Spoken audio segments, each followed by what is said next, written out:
My name is Blane. I'm a fabricator at AMS Performance. I wanted to work at AMS long before I myself got into motorsports and racing.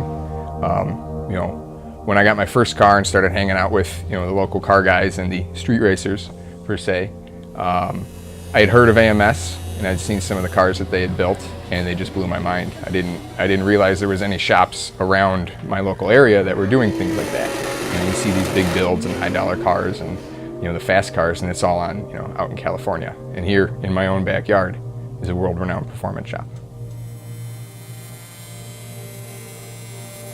Outside of work, these days generally I'm working on my house. I bought my first house last year, so just kind of doing a little updating, remodeling. I do like doing woodworking, so that kind of ties into that.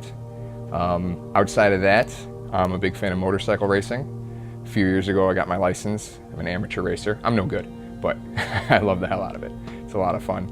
Other than that, I just like building stuff, and it kind of ties into work, but anything I can do with my hands is the two best tools I own.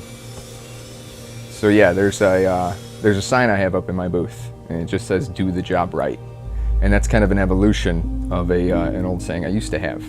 At another shop I worked at, I used to do body work, which is collision repair tech, and there's some corners that people cut in that industry, things that get hidden behind panels, and stuff like that. And there's always a rush. You gotta get the car done. The customer's coming to pick it up, whatever the story is.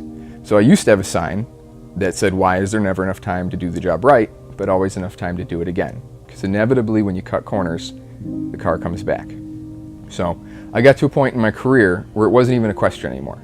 It wasn't, "Oh, do I have time to do it right? Do I have time?" It was just, no. Just do the job right. So I've got that sign up as a reminder to any days that it's tough, a day that it's hot out and I'm sweating. You want to take a break, you want to relax, you want to just kind of, not necessarily skimp on something, but things fall apart from time to time. We're all human. But so yeah, I've got a little reminder up there. Just no matter what the circumstances are, you do the job right.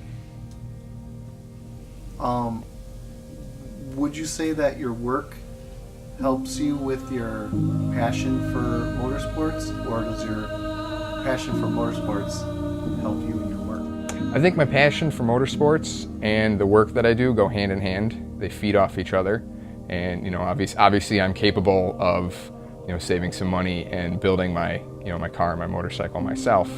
That's who I also have connections through work that can help me figure things out, stuff that I may not otherwise have the avenue to go down and do myself. And then with my passion for motorsports coming into the work environment, I want to produce the same quality parts that I would expect to get. So when someone gets a part that I made, I know I would be proud to put that on my own vehicle.